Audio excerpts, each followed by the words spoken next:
ouvrons le second volet si nous réfléchissons alors en termes hors Belgique. Oui.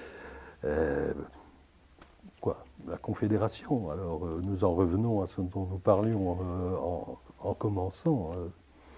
Alors, l'idée est évidemment dans le programme d'un certain nombre de partis politiques, soit la NVA, le CDNV aussi.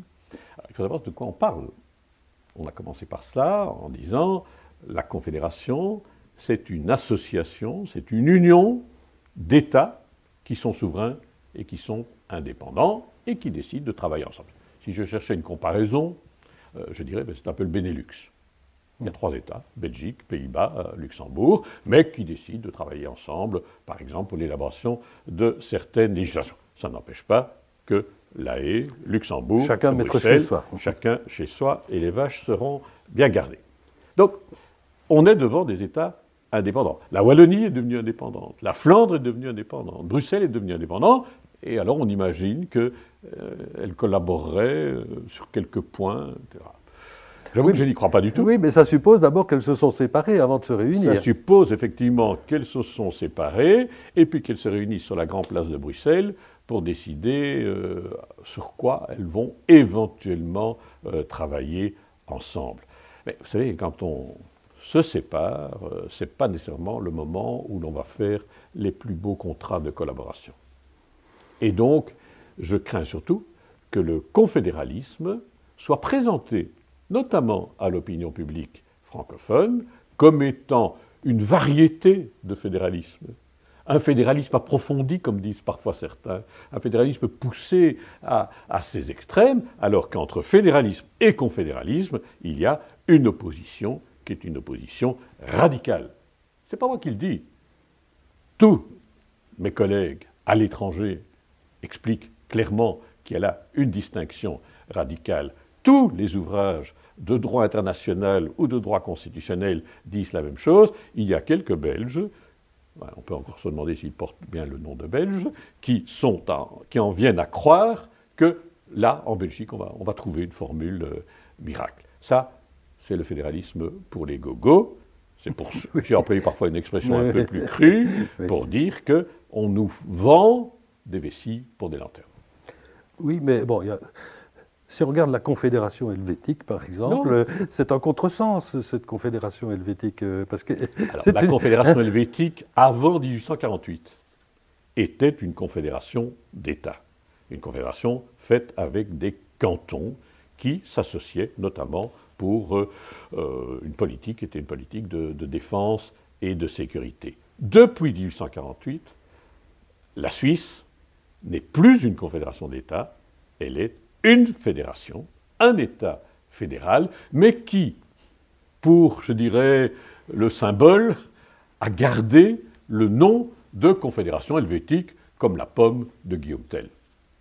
Mais ça, oui, bien, donc on s'accroche à un mot, à un symbole, ou au contraire, on dit que la Suisse est l'État fédéral par excellence, le prototype de l'État fédéral en Europe. Donc, il ne faut surtout pas employer l'exemple suisse, puisque l'exemple suisse, c'est l'exemple d'un État fédéral et pas d'une confédération. Oui, mais enfin, dont l'intitulé peut amener la confusion. Induire en erreur. Voilà. Alors, autre volet possible, on a parlé de la Tchéquie et de la Slovaquie, la séparation, effectivement, pure et simple. Ça reste dans l'ordre du possible. Évidemment, se pose la question de ce qu'on fait de Bruxelles dans ce cas. C'est le problème du divorce belge, comme disait déjà Lucien Outers il y a quelques années, divorce, avec évidemment la question de savoir qui prend quoi. Qui garde les enfants, qui garde les enfants, mais les enfants c'est un peu Bruxelles. Comment établit-on les limites des nouveaux territoires? Comment répartit-on les biens et les ressources financières? Vous savez, le Brexit aujourd'hui est là pour nous montrer que les séparations, ça prend parfois du temps, de l'énergie, que ce n'est pas si simple que cela de découper dans la trame d'un État pour en constituer de nouveaux. Oui. Ceci dit, je me faisais un peu la réflexion aussi pour pour garder la métaphore. Quand on est les enfants dans un divorce, parfois ça peut avoir quelques avantages. Si papa ne veut pas, on va demander à maman. C'est ça. Oui, oui, oui. Alors, Ou inversement. c'est ce qui circule pour le moment comme idée, c'est de dire, ben, demandons aux Bruxellois où ils veulent payer leurs impôts, où ils veulent voter, où ils veulent obtenir le bénéfice des allocations familiales ou le bénéfice des prestations de soins de santé. C'est évidemment quelque chose qui est très heurtant pour les Bruxellois qui ont tendance à dire ben, nous sommes capables de nous décider tout seuls et nous n'avons pas besoin comme ça de deux grands frères qui s'arrachent les enfants. Mmh. Séparation unilatérale de la Flandre. Dit, bon, oui. Je m'en vais. Mais ça, c'est le Bye Bye Belgium. Je claque la porte. Ça, c'est l'émission de télévision Bye Bye Belgium qui avait tout de même secoué beaucoup de monde. Hein, oui, ça. Qui a surpris beaucoup de monde. J'ai dit secoué, carrément. Secoué, surpris, interloqué. Et d'un autre côté, pas tout à fait irréaliste, parce que c'est quand même un des scénarios possibles. Un des partenaires dit, ben voilà, moi je n'ai plus envie de travailler ensemble, de vivre ensemble, de me compliquer la vie. Vous ne voulez pas le divorce, ben moi je m'en vais. Je m'en vais. Et je crée un nouvel État que je dois faire reconnaître évidemment par la communauté internationale. Un nouvel État qui doit entrer dans l'Union européenne, qui doit entrer aux Nations Unies, qui doit entrer dans toutes les grandes institutions, associations internationales. Et j'allais dire, et nous ? Et nous, nous, à ce moment-là, nous sommes la Belgique résiduelle, comme j'ai souvent dit. Nous gardons le nom, nous gardons les institutions, certaines institutions en tout cas. Le territoire est amputé de 40%, la population est amputée de 60%, mais nous assurons la continuité du pays et nous gardons bien sûr notre place dans l'Union européenne et dans les organisations internationales. La Belgique résiduelle. Oui, je crois que le mot dit bien ce que ça veut dire, oui. Avec d'ailleurs des questions que nous devrons sans doute nous poser à ce moment-là. Faut-il encore 5 provinces wallonnes? Faut-il encore une région wallonne et une région bruxelloise? Est-ce que toutes ces institutions n'ont-elles pas été conçues dans une opération à partir de 1970 qui essayait d'apporter des réponses aux difficultés de la Belgique, mais si la Belgique n'est plus la même, est-ce que tout cela a encore vraiment un sens? Est-ce qu'un petit État, j'ose à peine prononcer le mot, est-ce qu'un petit État unitaire avec une large décentralisation ne permettrait pas d'apporter une réponse organisationnelle à cette Belgique résiduelle? Les États confettis. Oui, mais bien sûr. Enfin, il y en a d'autres qui sont encore plus confettis que d'autres. Oui, Malte, dans l'Union européenne, c'est un micro-confetti. Dernière hypothèse, le rattachement. Mais, bon, il faut qu'on en ait envie de part et d'autre. Certains en rêvent, mais les rattachements, il faut être deux pour ça. Il ne faut pas simplement dire je t'aime, il faut aussi que de l'autre côté de la frontière, il y ait quelqu'un d'autre qui dise ben oui, venez, on vous accueille à bras ouverts. Est-ce une solution raisonnable? Est-ce que les Wallons pourraient être les Corses du Nord ou les Bretons septentrionaux? J'avoue que je n'y crois pas beaucoup. Autant il y a une communauté, j'allais dire, de langue, de culture, pourquoi pas d'enseignement,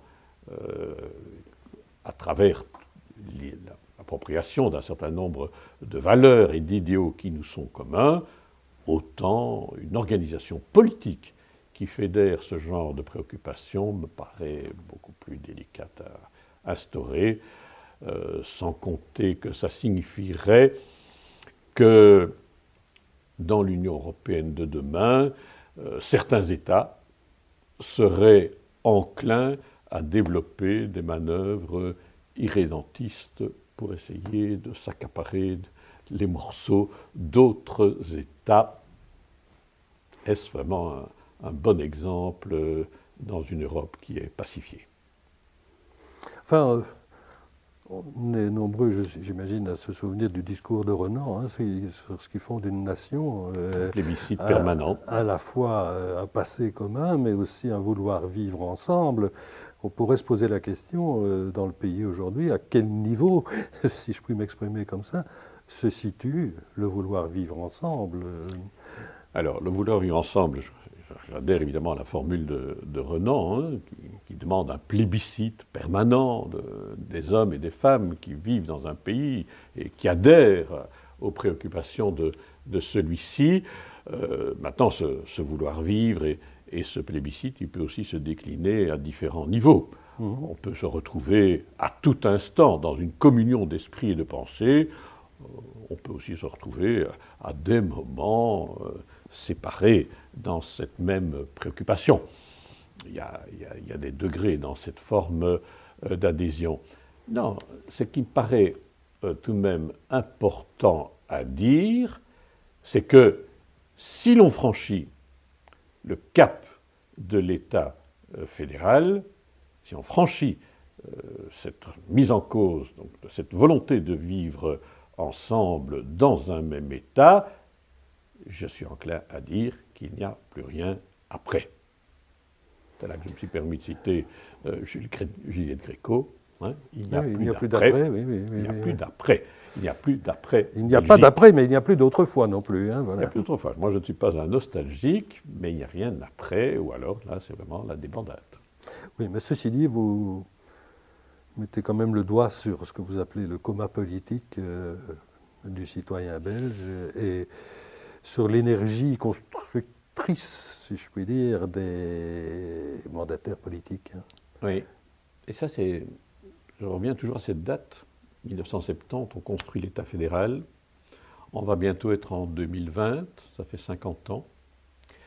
Et parfois, nos concitoyens ont cette impression désagréable d'avoir consacré un demi-siècle à essayer d'organiser et de faire fonctionner un État qui présente quand même beaucoup d'imperfections. Et là, il peut y avoir non pas l'ignorance, mais il peut y avoir la lassitude de se dire, mais à quoi bon tant de temps, tant d'énergie, tant d'argent pour arriver à un résultat peut-être un petit peu désespérant.